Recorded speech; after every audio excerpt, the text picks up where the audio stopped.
তোমরা সকলে কেমন আছো? আমি ভীষণ ভালো আছি। আজকে তোমাদের সামনে আমি একটা অ্যানাদার কন্টেন্ট নিয়ে চলে এসেছি। তো আজকে আমি শেয়ার করব যে আমার মধ্যে বেবি বয় হওয়ার কি লক্ষণ ছিল। তো প্রথমেই আমি বলবো যে আমি যখন কনসিভ করি সেই সময় আমি ঠিক বুঝতে পারিনি যে আমি কনসিভ করেছি। তো সারা দিন শেষে যখন বিকেল হতো সেই সময়টা আমার ভীষণ একটা ক্লান্তি অনুভব হতো। তো এটা আস্তে আস্তে চলতে থাকে বেশ কিছুদিন। তারপর হঠাৎ করে আমার পিরিয়ড মিস করে, আর এরকম হতেই থাকতো, কিন্তু আমি সেটাকে অতটা গ্রাহ্য করিনি।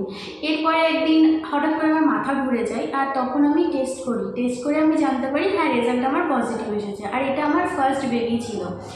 তো আমার মধ্যে যে সিমটমগুলো ছিল আজকে আমি তোমাদের সাথে সেটাই শেয়ার করব। তো বেবি বয় হওয়ার সময় আমার প্রথম 3 মাসে সেরকম কোনো রকমই সমস্যা হয়নি। আমি বেশ ভালো খেতাম, ঘুমাতাম, আর তাতে আমি বেশ গোলুমুলুও হয়ে গিয়েছিলাম। কিন্তু যখন আমার 5 মাস চলে সেই সময় থেকেই আমার ভীষণ পরিমাণে ভমিটিং হতে শুরু করে। তো সবার যেমন মানে কনসিভ করার পরে যে প্রাথমিক লক্ষণগুলো দেখতে পাওয়া যায়, নজিয়া হয়, ভমিটিং হয়, আমার সেগুলো বিশেষ কিছুই হয়নি। কিন্তু তখন আমি খুব খুশি ছিলাম যে এই সব সিমটমগুলো আমার ভেতরে নেই। কিন্তু 5 মাস পর থেকে আমার ভীষণ পরিমাণে ভমিটিং হতে শুরু করে, আর আমি লক্ষ্য করেছিলাম যে আমার ভমিটিংটা হতো ঠিক বিকেলবেলা করে। সকালবেলাতে ঘুম থেকে ওঠার পর আমার কোনো রকমেরই সমস্যা হতো না। আর ওই সময়টা আমি ভীষণ অ্যাক্টিভ থাকতাম, এমন না যে আমার ভেতরে কোনো লেজিনেস কাজ করতো, এরকম কিছুই ছিল না। আর আরেকটা হচ্ছে সিমটম ছিল, সেটা হচ্ছে স্কিন। আমার স্কিন ভীষণ খারাপ স্কিন, কিন্তু যখন আমার কে আমি কনসিভ করেছিলাম সেই সময় আমার স্কিন ভীষণ পরিমাণে গ্লো হয়ে গিয়েছিল। আর সেকেন্ড হচ্ছে যেটা বলে লিনিয়ার নিগ্রা, সেটা দেখুন নাকি অনেকে কনফার্ম হয়ে যায় বেবি বয় হবে না গার্ল হবে।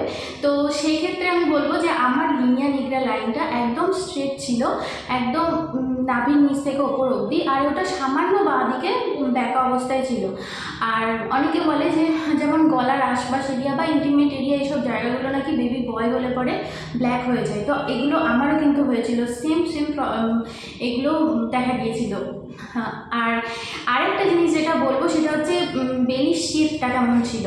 তো বেবি বয় হলে আমি শুনেছি যে বেলি শেপটা অনেকটা ভার্টিক্যালি থাকে, কিন্তু আমি অনেক ক্ষেত্রে লক্ষ্য করেছি যে অনেকেরই এরকম বেবি গার্লও হয়েছে ভার্টিক্যাল শেপে। কিন্তু আমি অ্যাকুরেটলি যেটা লক্ষ্য করেছি সেটা হলো যে যদি তোমার শেপটা ভার্টিক্যালি থাকার সঙ্গে সঙ্গে সামনের দিকে যদি ঝোঁকা অবস্থায় থাকে, তাহলে তুমি কনফার্ম হয়ে যাও যে তোমার বেবি বয় হচ্ছে।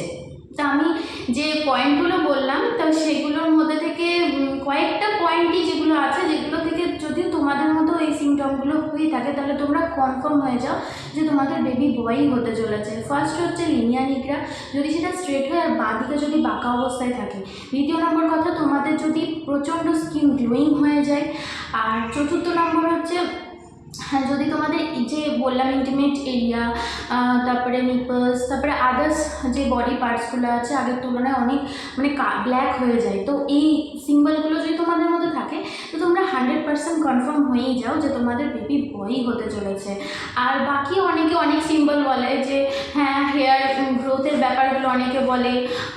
এই সমস্ত বিষয়গুলো আমার মনে হয় যে এগুলো তেমন কিছু খাটে না, ওটা কোনো ব্যাপার না। অনেকেরই হেয়ার ফল হয় না, কারণ কি বলতো এখনকার দিনে যখন ডক্টরের কাছে তুমি যাবে তখন বেশিরভাগ ক্ষেত্রে তোমাকে আয়রন আর ফলিক অ্যাসিডের ট্যাবলেট দেওয়া হয় প্রেগনেন্সি চলাকালীন।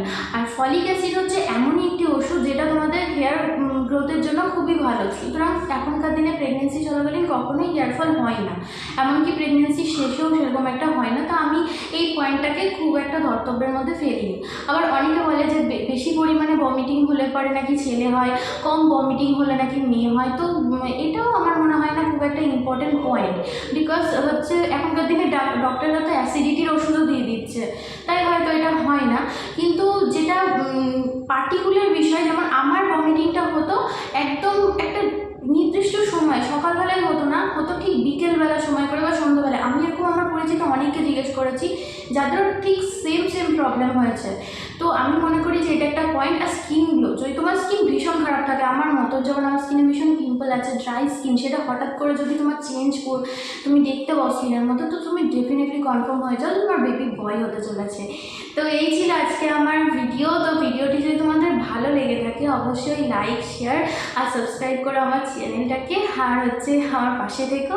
Thanks for watching.